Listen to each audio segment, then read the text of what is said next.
And welcome back into episode 5 of the Ball Boys podcast. We are here for yet another installment. As always, Dylan Mehl and Nolan. How do you want to go by your last name? Because it's different on Twitter and different on the meets, and I haven't been Yeah, able to so narrow it down. yeah, so my last name's Soffer. Some people pronounce it Zofer, but on Twitter I go by Nolan Foster, which is my middle name. Okay. So whatever you want to do, you can do my last name, middle name, whatever. Leave it up to the fans to decide, but Yeah. I'm pretty sure the picture that I put in says Foster. But All when right. I read it in the Oh, meet, it says Soffer. But we'll leave that in there. We don't no cuts. One take Drake on this episode. A little preview for later. But we got a lot to talk about. A week in sports, a lot does happen. A lot more than we realize. Might have to kick it up to 2 episodes a week for football season, honestly. But for the summer, I think the one is fine. We're going to start, of course, biggest news in the sports world. Damian Lillard requests a trade. I believe this happened, what, about the day after we recorded, because we recorded on Wednesday last week, and of mhm. course, like, Dame had to request the trade Thursday, I'm pretty sure. Yeah. So we're pretty far behind here. So a lot's gone down here. Dame requested a trade. Miami came out as suitors, no surprise. But ever since then, it's kind of been put out and been pushed by Dame's agent, especially today as we're recording, that Dame only wants to go to the Miami Heat. And for me, this is just a real ironic moment because for 11 years, Dame was, I'm all about the grind. It's nothing but the grind. I'm going to win in Portland, do it the right way, no super teams. And he was really against it. And I'm not sure if you guys hear that car. Apologies if you do. But um, now it's only you can trade me to the team that was just in the finals. That's it. I don't want to go anywhere else. So it's a real flip of the script for Dame. And here's what I'll say. I get it. If I was Dame and I just played 11 years in Portland, I need to go to a winning situation too. My gripe with Dame is if I'm a Portland Trailblazers fan, here's how I'm looking at this. Damian Lillard is the best player in our franchise's history. You could argue him or Clyde Drexler in the comment section if you want. Clyde made a finals. Dame hasn't. Dame's probably a more skillful player, whichever way you want to look at it. He's top two. And now we're losing that. And not only are we losing it, he's driving down his value by essentially making it a one-team race. Miami's not going to outbid themselves. Are, Portland going to trade him? He's got 4 years left on his deal. I saw Stephen A. Smith today said, why shouldn't Dame get to pick where he goes? Because he's not a free agent. That's why. He's got 4 years left on his contract. It's not like it's a one-year thing. Like, Portland could ride this out till Dame's 37 and he could never go to a new team if he wants to be this picky. Now, I don't think Portland wants to do Dame that dirty, but at the same time, Dame, like, Philly's not an option for you, New Orleans, Boston, like, there's championship level teams that want you, but aren't going to trade for you if you don't want them. And yeah, for me, it's like, Dame, you got to be a little bit more flexible. That's where I stand on it. I don't know where you're at. Maybe you're like Stephen A., where it's Dame has earned his right to pick his team. I'm pretty similar to you, honestly. Kind of like what you mentioned before. It's, like you did all that talking and now you're kind of just like, oh, like, sorry, I only want one team and they just made the finals. And I actually saw a report yesterday or today, you probably did too, about him wanting to go to the Warriors before the Chris Paul trade. So, like, it's the Heat and the Warriors, like, like Especially it's as somebody who was so vocal against when Kevin Durant went to the Warriors, like Dame exactly. was, that one seems really odd to me. Yeah. I'm not sure if that one was just kind of put out there to be like, see, Dame's not that picky. He would have taken another team. They just weren't available. But I'm not really sure because it's the fit would have been weird. We talk about the Chris Yeah. Paul fit being weird in previous episodes, and it's like, well, Chris Paul can come off the bench. Damian Lillard isn't coming off the damn bench. So who's going to the bench? Clay, Wiggins, Looney, and you're running Draymond at the center? Like that that fiasco would have led to Klay Thompson having to be moved. And I mean, that's just a different rabbit hole for a different day. Now, Dame to Miami, obviously, we could talk about this, and we know that the fit is great. Having Damian Lillard be your 30-point per game scorer, lead the offense, Jimmy and Bam are good enough defensive players that they can hold it down. Now, the Miami package isn't as bad as people are making it out to be, in my opinion. Tyler Hero, whether you want him or not, there's teams that are willing to give you a first round pick for him. So if it's a 3-team deal, Portland can get a first round pick. If they're fine with keeping Hero and maybe want to move Simons or Shaden Sharp in a different deal, you could bring in Hero. Jaime Hosquez, people are saying that Miami's not giving enough first round picks. That's a first round pick from this year just with a name attached to it. Nikola Jovic, second round pick, but he's looked really good in Summer League. So a promising young prospect there. You could get Kyle Lowry on an expiring contract and flip him for Nurkic. So give Miami that Nurkic deal that you don't want any part of at this point if you're moving on from Dame and out of title contention. And then Miami can give you 3 first-round pick swaps and 2 first-round picks. Listen, it's not, the haul that the Jazz got for Rudy Gobert, and it's not what the Nets got for Kevin Durant, but it's also not the worst package out there. The question is Miami willing to give all of that? Obviously, we don't know the internal terms of this deal. If that is really where this is going, I'm not so sure. But if you're Portland and that offer is there for you 1-for-1, are you doing it and just trying to move your franchise in that direction? Or are you holding out and trying to get another bidder in there? The thing is Miami can't trade Jaime until August 1st anyway, so it doesn't really hurt Portland to hold out right now. But do you think it's ultimately the one for, or like those two a deal, or a third team has got to get involved? I think a third team is going to be in there. I really think I like the Spurs going after Tyler Hero. I heard that was a rumor. I kind of like the fit, I mean, he's kind of like a vet that, would gel with that team. Obviously, they got Victor coming in there. Yeah. And, I think for the Trailblazers, I think their main priority is just, getting the best deal that they can, because I think it's heat or bust, I know there's people saying, oh, like, like in a couple of weeks, they might decide to go to like a Boston deal or whatever is best available, but it's not possible because Dame's been so adamant about being. Yeah, Chris Haynes was on the Dan Patrick show and he laughed at the thought of Dame going to Boston. It's like, whoa. Yeah, so I mean, the only option they have is Miami. So at this point, like, you have to just take whatever their best option is. And I know it sucks to be them, but I feel like for that organization, the fans, it's going to be a little bit sour. It kind of reminds me of like LeBron leaving to Miami, and like in a couple of years after, like you were like rooted for him and wanted him to come back. I mean, it shouldn't be that way, and it shouldn't get this messy. Yeah. The one thing that I have to say about the Spurs for Tyler Hero, I'm not sure how well he gels with Victor. It really depends on what they believe Tyler Hero can be. As well, the Spurs are a rebuilding team in the West, and them getting involved in this deal would help Portland. You're sending either your first round pick, likely the Raptors one that you own this year, to Portland in that way to get Tyler Hero. Do the Spurs want to make it easier on Portland at this point?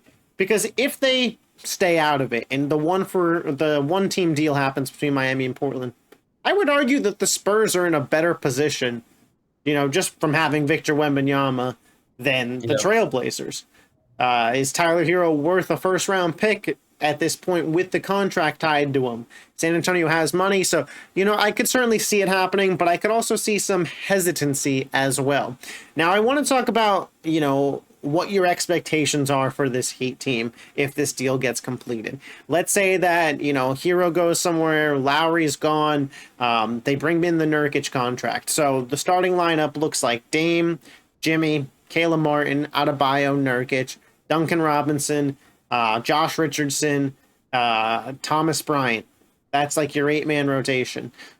Is this team, obviously they're a finals contender, but are you picking them over the reformed Boston? Milwaukee coming back. If Philly runs it back, do you pick them over them? Are they good enough to beat the Nuggets this time? The Lakers got revamped. We're going to talk about a lot of these teams coming up, but would Miami be your title favorites? It's a little bit tough to really think that they could win the title. I think Eastern Conference, I think they'd easily be the favorites. I think Boston, they, have no issues against, and Milwaukee's the only team I could maybe consider, having a good fight against them. But I probably would take Miami against in that fight. But in the finals, bro, like you have the Nuggets, like you mentioned, they're not going anywhere. The Lakers had an awesome free agency. We'll talk about that in a little bit. And just there's a couple other teams, like I think with the Heat is that they just don't have like that guy to really get it done in the finals. Speaking in big men terms, I know Bam had an awesome finals. He did great, but I think that they just can't really get to that. Yeah, they have to hope that a team like Phoenix or Golden State just outscores Denver Yeah. or the Lakers. And Mhm. that is where we're headed in today's NBA, the advantage of the big man. And if Joel Embiid ever develops a post game, the Sixers are going to be scary. That's what I'll say. Yeah. If he could develop a post game for the postseason, Philly could be scary. But I do want to move on to talk about some of these other teams. So our winners and losers of free agency. I wrote down a little bit in the list. We could start with the Lakers, who we both agree are massive winners. And I want to go through some of their moves. I made a whole video about this on my channel, so I'm not going to go off too crazy. But D'Lo back on a friendly deal, in my opinion, Mhm. 2 for 37. Austin Reeves, perhaps the friendliest deal of all free agency, Very good deal. 4 for 54. You bring in Rui Hachimura, 3 for 51. You bring him back. Vanderbilt, you picked up his team option, so he's there for like $3 or $4 million. Then you go and get Gabe Vincent from Miami, 3 for 33. Cam Reddish and Jackson Hayes on minimum contracts, and Torian Prince, a 6'6", lengthy defender though, nice wingspan, spot up shooter, just one of those perfect LeBron teammates that probably will fall off in terms of his 3-point percentage, because that's what always seems to happen to those guys when they go and pair up with LeBron. But overall, you can't give this Lakers offseason anything other than an A. And a lot of people are saying they just did what they were supposed to do. They brought back the team. And I think that the Lakers are getting a little additional credit because their team right now is being compared to their team at the start of last season still, when some of these moves were trade deadline pieces. But Rob Pelinka did a great job. I mean, Austin Reeves and Grant Williams got the same amount of money. Grant Yeah. Williams was getting coaches DNPs, and Austin Reeves was closing out playoff games. Mhm. And I really like the Gabe Vincent signing. I think Gabe Vincent and D'Angelo Russell pair very well together. I think D'Lo is a great regular season player, and I think Gabe Vincent's a great postseason player. And to Mhm. have the ability to turn it over to him when D'Lo's not having a good night, and when you saw the Lakers do that this postseason with Schroeder, he was there defensively, but offensively, he was able to be left open. Gabe Vincent shot 50% from three in the Eastern Conference Finals, a 40% three-point shooter in his playoff career, and a guy who can create his own shot. For the mid-level exception, he is the perfect LeBron James teammate at the point guard position. This is a guy who can run the second unit in the regular season. This is a guy who can play starter minutes if D'Lo gets hurt. And this is a guy who is not afraid of the big moment. He's been in a lot of them with Miami, comes over to LA. Perhaps my favorite signing of this offseason. And then, I love the shots on Cam Reddish and Jackson Hayes. It's funny, the Lakers now have the 8th, 9th, and 10th pick of the 2019 draft with those two and Hachimura. And having those guys work with Phil Handy will be great. The Lakers, they didn't fall victim to what they normally do and star chase.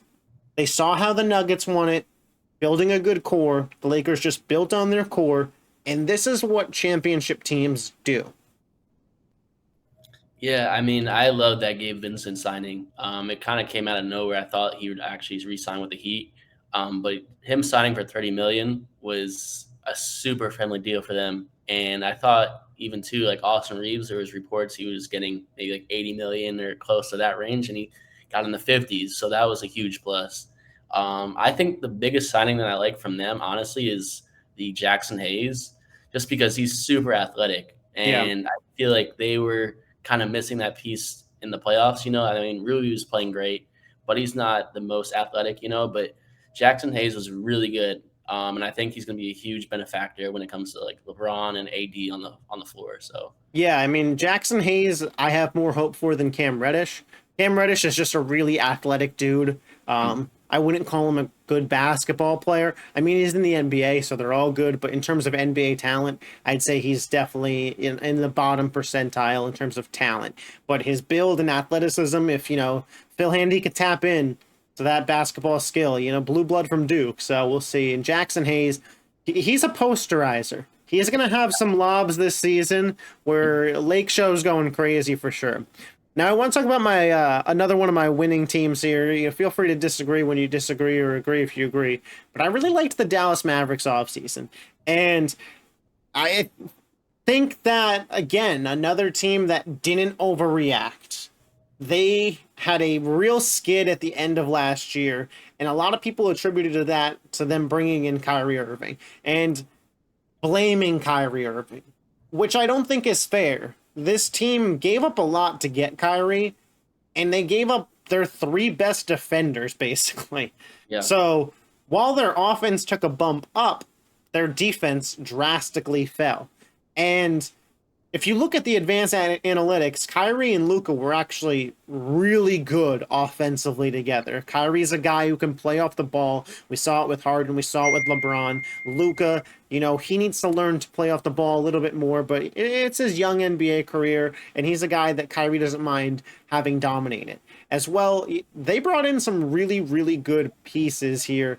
I loved the addition of Grant Williams. Did they, pay up a little bit extra for him? Maybe. You could make that argument, 3 for 54 or 4 for 54, but a wing defender, a guy who could knock down the three-point shot, that's what they needed. You bring back Seth Curry, another shooter who's going to get open looks with Kyrie and Luka. Seth Curry is a deadeye when he's open. Dwight Powell on a real friendly deal, 3 years, $12 million. The last deal he had was a little bit more player friendly. This time it goes a little bit more team friendly. A guy who's gotten better defensively each year and can spread the floor. Drafting Derek Lively, a blue blood from Duke who seems like he's NBA ready. Trading for Rashawn Holmes, a backup big. They did put an offer sheet in for Matisse Thybulle, but Portland decided to match that. So you don't get Thybulle. I think Thybulle would have been huge for them, another 3-and-D wing guy. But I like the direction that Dallas is heading in. I think maybe more moves could be on the way for them. But, to me, they were a winner. What say you? I mean, I compare it similarly to the Sixers situation. Whereas, they have a star player as in James Harden, Kyrie Irving to match with a superstar. And if for some reason that they weren't there, you have no chance, So I feel like you had to re-sign Kyrie if you're the Dallas Mavericks. And like you said, they were amazing offensively. I remember watching the game against the Sixers, and they were just throwing haymakers like nobody's business. So I'm excited to see what they do this year. Seth Curry, I love, obviously, is a former Sixer. Great addition for the team. I think it's very beneficial. And honestly, I like the Grant Williams signing. I know a lot of people aren't too keen on him, but from Tennessee, bro, like I've been watching him since then, and I think he's a good physical guy that, especially when come playoff time, maybe they're in the play-in, something like that, and they need that physicality. And I think he's going to be very beneficial to the starting lineup. Yeah, I don't know if they necessarily have a defender that could take on a Kevin Durant, take on a LeBron James, take on a Kawhi Leonard if he's healthy. But, I think their defense might be good enough that on nights that their offense is on fire, there's no keeping up. Yeah. Now, here's the team that I have as a winner that I think the public will disagree with me on, and perhaps you will. I have the Houston Rockets as a winner. And in a vacuum, when you look at the contracts that they gave out, it's not great.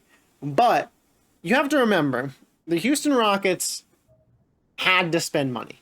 They have a lot of young guys on this team that aren't making money, and you have a minimum salary cap threshold. They wanted Fred VanVleet. They got Fred VanVleet. $43 million a year, 3 years, $130 million. Get your bag, Freddie. As well, they went out and got Dylan Brooks, 4 years, $80 million. And I'm not, I don't think Dylan Brooks is the most skillful offensive player. However, he was all defense, and he brings a certain culture that under Ime Udoka he wants. As well, they brought in Jeff Green, championship pedigree veteran, just won a title. And everybody's overreacting to these contracts. At the end of Fred VanVleet's contract, Jalen Green, Jabari Smith, Sengun, and Amen Thompson, not a single one of those guys will be over the age of 25. At the end of his contract, at the end of Dylan Brooks' contract, only one of them will be over 25. This is a tone and culture setter for this team. I'm not out here thinking that the Rockets are going to make the playoffs. They have a long way to go. But they are paving the beginning of this road very nicely. You had to pay up to get your guys, but you know what? That's the cost of business. And when you have all those young guys, you have the flexibility salary cap wise. That was Houston's biggest drawing point this offseason. Aside from being a nice city, nobody wanted to play there. The team sucks. It's not a good team. It's not a winning situation. You're not about to go ring chase in Houston. But you had the opportunity to bag chase. That's how they got Freddie away from Toronto. All the reports were saying he wanted to go back. But 3 years, $130 million. How could you turn that down? I mean, Toronto wasn't hitting you with that. They were giving you maybe 120. Maybe. So overall, the Rockets, I think it was a massive W. But, you know, if you disagree and you think that they should have spent the money elsewhere, feel free. No, I mean, I'm on the same page, honestly. I compare it to like the NFL rookie quarterbacks, you know, and why not spend that money, you know, especially when you have this new coach coming in.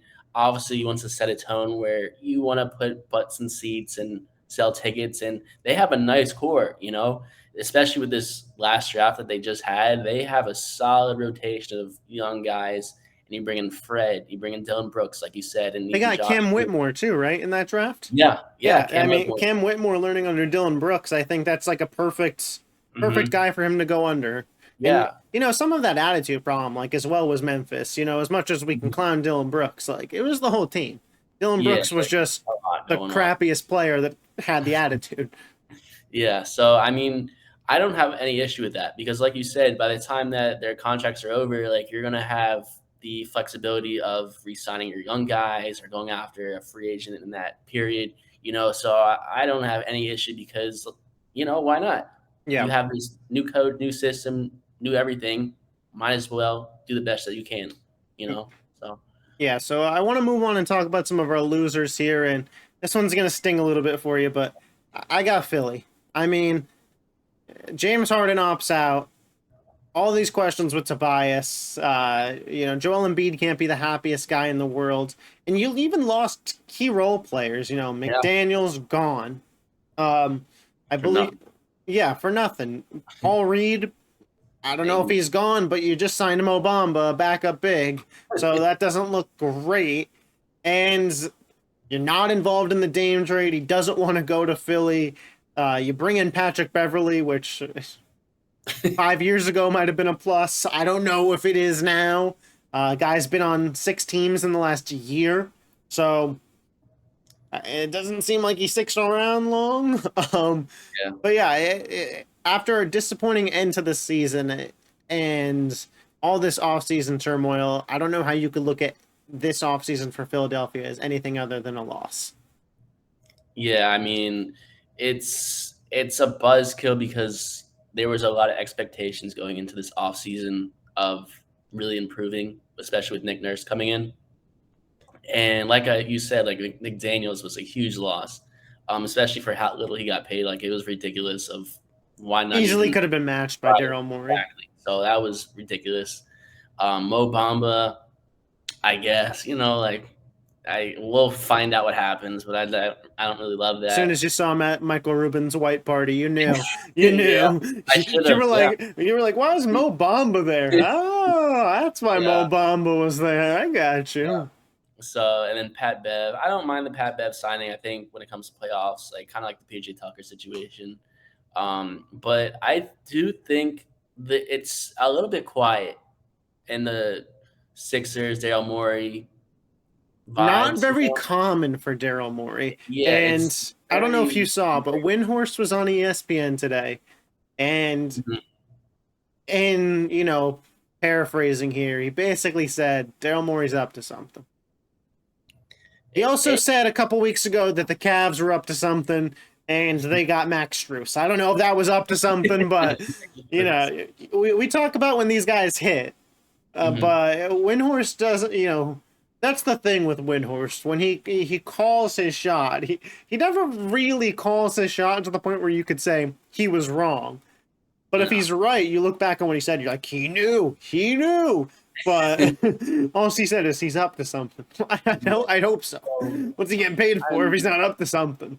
facts. But no, I mean, I really hope something happens because there's just a lot of question marks. And there's Tyrese we don't know about, Tobias Harris we don't know about, Yeah. James Harden. And people ask me, like my friends, like, oh, what do you think the Sixers? Like, I have no idea because there's three guys that I don't know if they're gonna be there in October. So Do it's super hard to Do you predict. think James Harden gets moved? I'm off of it. I don't think the trade happens. Yeah, the Clippers are the only team that I could see trading for him, and they're saying that Terrence Mann isn't available. Saw him at the white party taking pictures with Embiid to buy. I don't think Yeah. it happens. I think that they run it back one more year and they And risk losing him for nothing. that's the thing that I hate is like they could run it back, but they got worse. Like that's I I like it's almost think at this point in time, with the new CBA, Daryl Morey's like, I'm better off running it back, losing again, and having 35 million in cap space than I true. am trading James Harden for Norman Powell, Robert Covington, and Yeah, having money on the books. I can see And that. you, if you're looking to keep Joel Embiid, right? That is what the Sixers have to be working around. Joel Embiid has to be the center of the universe. What would be more promising for Joel Embiid? Sitting down Joel and saying, "Hey, we traded James Harden for role players. Go carry with Maxi." We're saying, "Hey, we're gonna run it back with James one more time. You guys had a game 6 in your building against Boston, and maybe you could have beaten Miami in the conference finals. Let's see what we got one more year." And if it doesn't work out, Paul George, Kawhi Leonard, those guys are in free agency. We'll try to make some noise. It's Philly. Like No, I mean, option B yeah. sounds better to me if I was Joel Embiid. No, 100%. And that's why I think the big thing is why I said James Harden I think has to come back is because there really wasn't another option. Like if you really want to compete and really have a chance of repeating or not repeating but getting to the Eastern Conference Finals, you have to get James Harden back. Yeah. I mean people are saying, like, oh, he lost us the The only series. way I'm moving Harden is if I get Dame. Get Dame or Paul George, I I think. don't think the But Clippers are it's not Dame. moving Paul George. No, they're not. Are if you're a Sixers fan and this comes across your phone, well, yeah, you are a Sixers fan, but this comes across your phone tomorrow. The Sixers have traded James Harden for Terrence Mann, Norman Powell, Robert Covington, and a first round pick. Are you happy? Hell no. Hell And like no. that's the best package that they're willing to offer. And they're not even willing to offer that far. I know No. a lot of people like Terrence Mann. I like Terrence Mann, and him in a backcourt with Maxey with his defensive prowess is good. But Mhm. again, it's good for the future. But you have another bad year and no cap room. Mhm. If Maxey doesn't take a leap, next summer we're talking about Joel Embiid requesting out. Yeah. And if he pulls a Damian Lillard and says, "I only want to go to the Knicks," I mean, you're going to be sick to your stomach as a Sixers fan. But I do want to switch sports here. I want to hop over to the NFL because I came to this realization today. DeAndre Hopkins and Dalvin Cook are skipping training camp. They Yeah. have to. Yeah. There's no shot in hell that there's not teams that don't want these guys. They No, no. have to be just skipping training camp. So we're not going to get any additional information from now until training camp. So I want us to just shoot our shots now, real quick.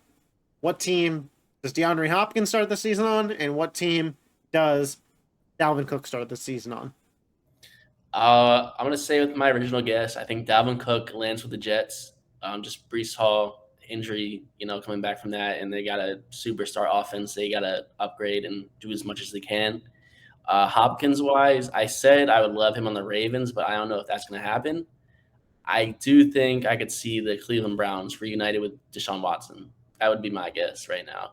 Yeah, I see them both going to the AFC East. I have Dalvin Cook to Miami. He has personally been putting on his Instagram story that he'd be great in Yeah. Miami. To me, it feels like a handshake deal is done, and he's just, I don't feel like doing training camp. I mean, that's really where I'm at on Dalvin Cook. And ultimately, I think DeAndre Hopkins might chase a bag and go to New England. I think New England wants to see what they have in Mac Jones. He's still on that rookie quarterback deal, like you mentioned. They have money to pay a wide receiver. Maybe a 2-year, $50 million deal for Hopkins, $25 million a year. I mean, kind of like the Fred VanVleet to Houston thing. Hmm. You don't want to go there, but Yeah. money looks pretty good. And for the first time in this show's history, we're going to talk a little baseball. Yeah. I've been seeing a lot of love for Shohei Ohtani, and it's all warranted, almost all of it. We're entering a category that I'm not sure I'm comfortable with yet. There is GOAT conversation surrounding Shohei Ohtani. And before I even give my opinion, because I know the baseball purists are going to hate mine and immediately just jump all over it, I'd like you to just give yours, that way it's out there.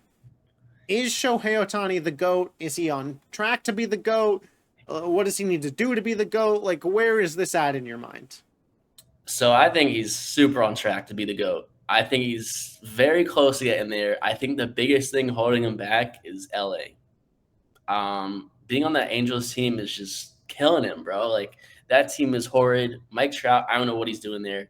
He should have left whenever he re-signed. Like that was a stupid ass move. But I mean, yeah. The But almighty dollar. exactly. But I mean, for Shohei, bro, like it's insane on how much he's doing, especially this year. A lot of people said he got robbed last year with MVP. I thought Judge was warranted, but this year, this year, bro, like he's going into the All Star break with I think 30 home runs. I think he was projected beginning of the year around like 34 and a half. Yeah, And he's that's what his already line was at. And at he's that. on pace to break Judge's record that he set Yeah. last year for AL. So imagine he breaks Judge's record that just happened last year, and he's a top pitcher in the AL. Like that's super unheard of. And like people compare it to like, oh, if that's like if Patrick Mahomes like does what he does on offense and then had like 20, like 15 sacks in the year on defense. Like it's insane to think about. Like, but that's like kind of how you have to compare it. And like just how good he is like pitching also compared to his hitting is just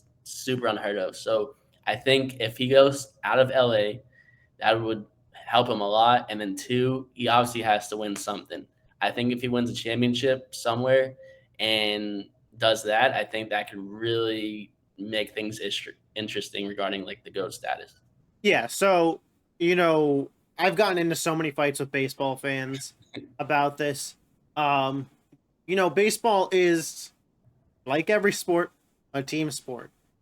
The difference with baseball is it's basically a 1v1 every time until the ball is in play. Mhm. In football, the quarterback says hike, we're playing 11 on 11. Basketball, it's 5 on 5 constantly. Anybody can affect a play at any time in those sports. In baseball, it's the pitcher and the batter. The third baseman can't do shit unless the ball is hit his way. That's the big difference here. I get it. Shohei gets to play two positions. And while that is great for him, he also needs to be held to the standard of a guy that affects a team playing two positions. The Angels don't do shit still. They have Mike Trout and Shohei Ohtani, who I'm told is a top 5 pitcher in baseball and the #1 hitter. So that team needs to be in the playoffs, for starters. You have to win games. I'm sorry. That's why you play the game. You play to win. And to be the GOAT, you have to do it over a long period of time. And it's tough because he started in Japan. So the overall numeric stats, counting stats at the end aren't going to look, at this level. When you compare his hits and stuff, it's never really going to fully stack up. But, with Ichiro, we still acknowledge him as one of the greatest hitters, even though a lot of his hits came in Japan and the counting stats, we know with our eyes. So for me, Shohei has to keep up this level of pitching for 6 to 8 years. And he has to keep up this hitting for 8 to 10 years. And when I say keep up this hitting, I don't mean this exact level, but all the great power hitters were still sluggers into their late 30s. Yeah. He's got to be a threat in the lineup. And I get it. Baseball is really hard to affect. You got to win one. You got to win one World Series at least to be the GOAT. To be the GOAT. I'm not saying he can't be acknowledged as one of the best of all time and the best player in the league right now, hands down. Best player right at this moment. Whether he doesn't win for the next 5 years, he'll be the best player for the next 5 years. But the GOAT? Greatest of all time. How many World Series did he win? Oh, 0. 0? I mean 0. We're comparing him to the likes of Babe Ruth, Willie Mays, Barry Bonds, Hank Aaron. This guy's got it done. And Shohei plays 2 positions. And,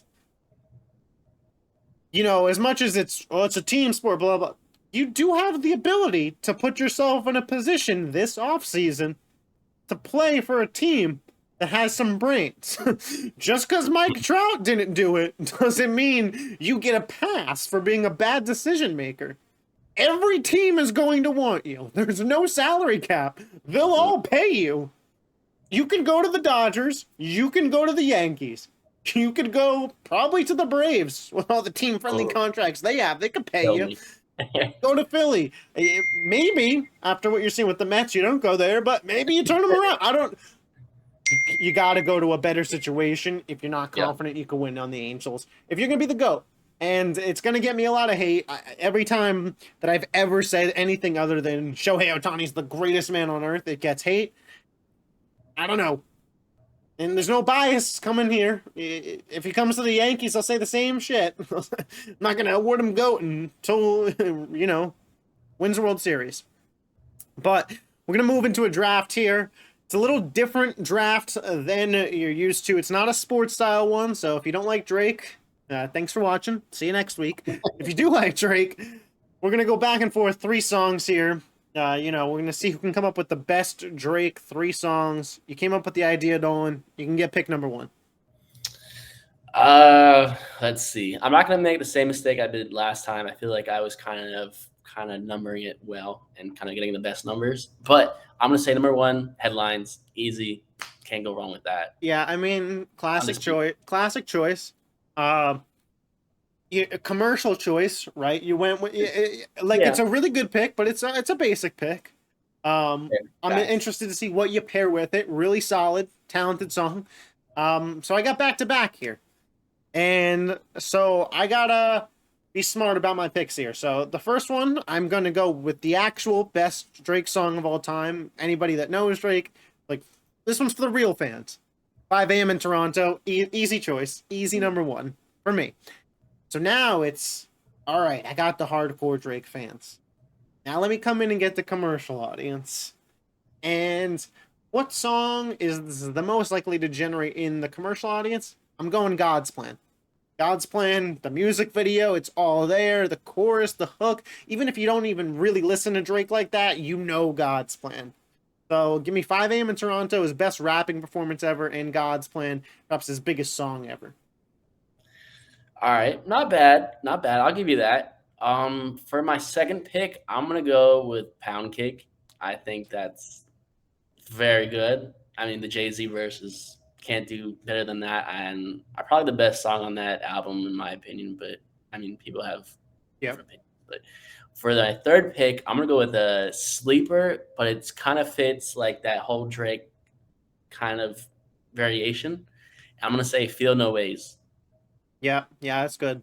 That's good. I mean, I can tell we're both Drake fans here, so yeah, it's all good to us. I don't think we attacked a big market of Drake fans. Drake makes music for the boys. Drake also makes music for the girls. Okay. And you gotta get it going in the club with the Drake for the girls. I'm gonna go One Dance. I mean, the streams, the numbers. Listen, you can't deny the numbers on that one. Yeah. Listen, I got the rap, I got the general public, and I got the girls on my draft. It's a versatile team. That's a good one. It's not my 3 favorite, but I'm playing to win the draft. I'm not playing to curate my playlist here. Honestly, I mean, we're going to see how many drafts we do, but I think this one could be down to like the the wire. most down. Yeah, I think they have both solid threes in my opinion. Yeah, So so be sure to let us know who won in the comment section. As always, leave your sports take in the comment section. We'll be responding to all of them. Make sure you subscribe to the College Kids YouTube to never miss a video. Tons of great podcasts on here. Barrels and Barrels. There's a UFC podcast as well. So something for everybody. Make sure you're following the College Kids on Twitter. Win some sports bets. Follow us on Twitter if you want to see some funny sports takes and some mediocre betting advice. But until next time, we'll catch you guys later. Peace. deuces.